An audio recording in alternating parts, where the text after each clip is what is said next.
Merhaba arkadaşlar, kanalıma ve videoma hoş geldiniz. Bugün farklı bir oyun ile sizlerleyim. Assetto Corsa oynayacağız. İlk videom olacağı için LFS'nin haritasında oynamak istedim. Bir de benim daha önceden LFS'ye yapmış olduğum karta modunu Furkan arkadaşımız Assetto Corsa'ya aktarmıştı. Bugün bu mod ile bu haritada oynayacağız. Öncelikle şöyle bir aracı az çok tanıtayım sizlere. 1'e basınca Amerikan parkımız yanıyor. 2'ye basınca sisimiz yanıyor. 3'e basınca bagaj. 4'te e, ayak altı led olması lazım. Şöyle biraz oyuna alışamadım pek. LFS'den Assetto'ya geçince şöyle gösterebilecek miyim? 4'e basınca pardon 4 değilmiş de Amerikan Park'a yakınca böyle içinin ışıkları ambiyans yanıyor. Onun haricinde aracın içi şu şekilde. LFS'den zaten az çok hatırlarsınız aracın içini. Şöyle pandizotu da göstereyim sizlere. Gördüğünüz gibi şöyle kapı tutamaçları falan bunlar benim LFS'de vardı. Hepsi aynı. Şuradaki kağıt havlulara kadar. Bir teybi farklı. Onun haricinde aracımız böyle. Şöyle L'ye basınca farımız yanıyor. O aracın tek beğenmediğim kısmı farları yolu az aydınlatıyor. Bugün havayı biraz kapalı yapmak istedim.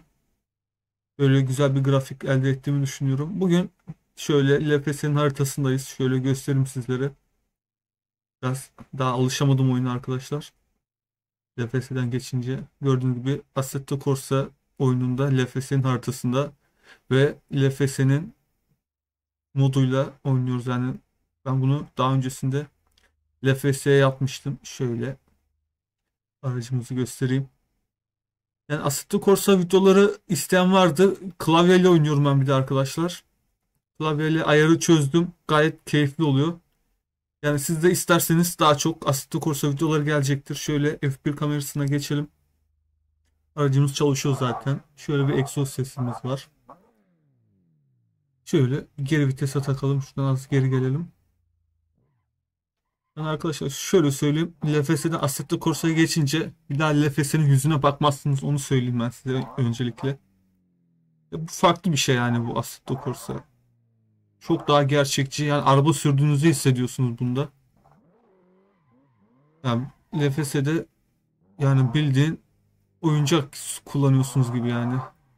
Assetto'da daha bir gerçekçi. Hele ki farklı araçlar, modlar oynayınca daha da bir anlıyorsunuz. Her arabanın farklı bir hissiyatı olduğunu.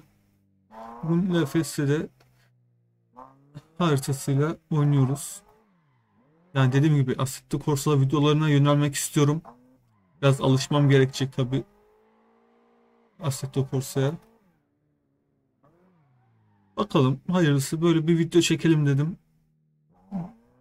Ne olur ne biter bilmiyorum. Ama drift'e yavaş yavaş alışıyorum. Daha makas atmayı falan denemedim. Öncelikle bir drift'e alışmak istedim. 2 gündür oynuyorum biraz elim alışsın diye. Şöyle söyleyeyim klavyeyle yine gayet güzel keyif alarak oynayabiliyorsunuz. Ama içeriden pek LFS'de de olduğu gibi içeriden sürmeye pek alışamadım. Ya da pek denemediğim için de olabilir de dışarıdan böyle oldukça keyifli. Yani oyunun fiziği, gerçekçiliği 10 numara. Onu söyleyebilirim öncelikle. Mesela bu Tofaş moduyla oynuyoruz. Başka bir araba sürdüğün zaman Tofaş gitmiyor gibi geliyor sana. Yani çok farklı şeyler yani var. Havada kararmaya başladı. Olmadı biraz aydınlık yaparız videonun sonlarına doğru. Biraz böyle akşam takılalım.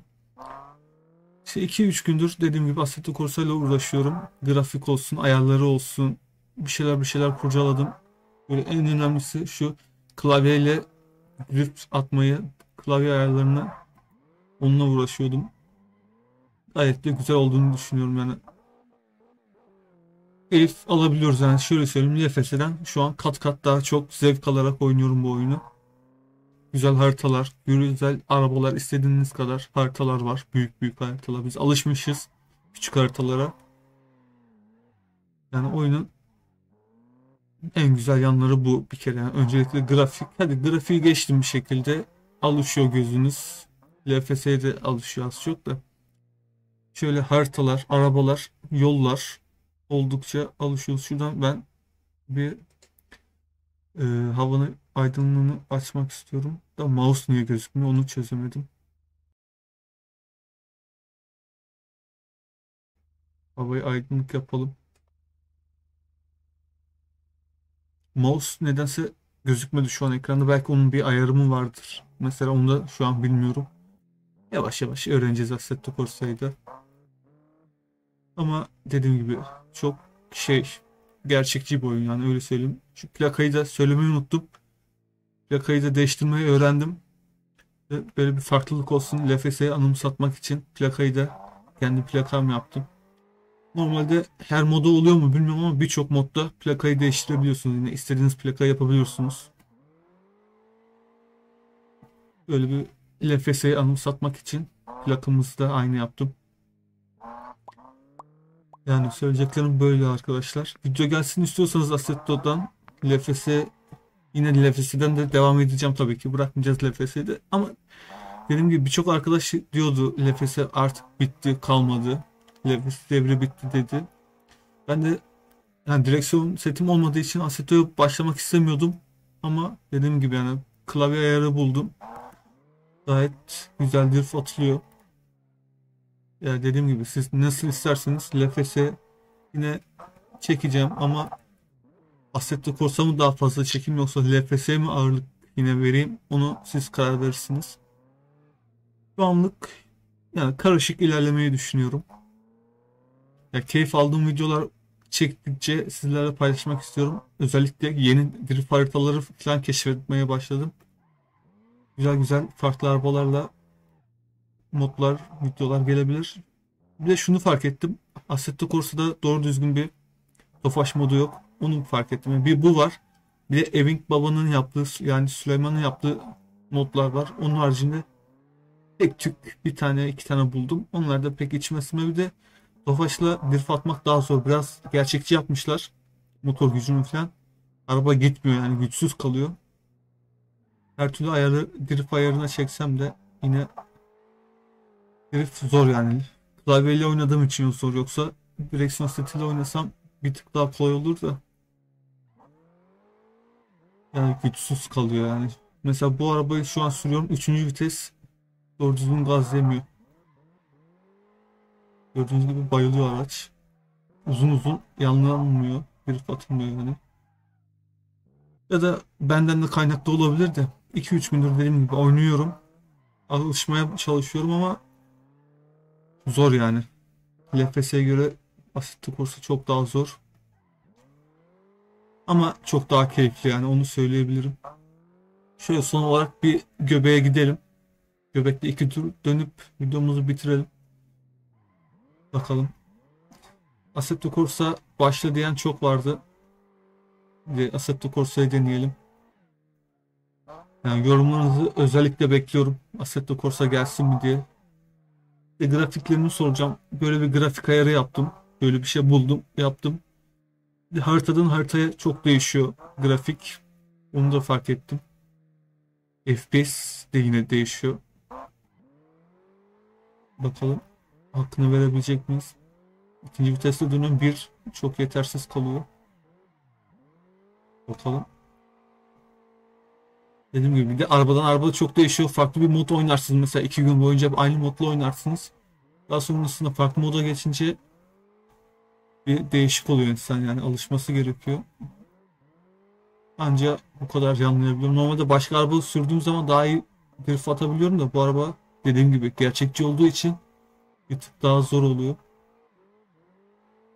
Gazı bıraktığın an araç direkt bayılıyor. Bu şekilde arkadaşlar, yani şöyle videoya başladığımız yere gidelim yine. Orada videomuzu bitirelim. Dediğim gibi yani Assetto çok farklı bir boyut yani. LPS'ye kıyasladığınız zaman. Yani imkanı olan şöyle söyleyeyim. Assetto oynar. LPS'nin yüzüne bakmaz. Açık açık söylüyorum yani. F5'e geçelim. Direksiyonumuzu çevirelim. Hatta F1'den serbest kameraya geçebiliriz. Böyle farımızı kapatalım. Yani dediğim gibi arkadaşlar, durum bu. Güzel güzel yine Assetto Corsa modlarımız var. Yine LFS'ye tabii ki devam edeceğim. Vakit buldukça hem Assetto hem LFS çekmeyi düşünüyorum. Yani dediğim gibi yoruma yazarsanız Hangisine daha çok yöneleyim? LFS'yi tamamen bırakayım yoksa yine az az video çekeyim mi? Kaliteli modlar buldukça sizlerle paylaşayım mı? Yoksa sadece Assetto Corsa'ya mı yöneleyim? Yani aklınızdan geçen fikirleri yoruma yazarsanız çok sevinirim. Bugün LFS'nin sanayi haritasında ve LFS'ye yapmış olduğum karta moduyla oynadık.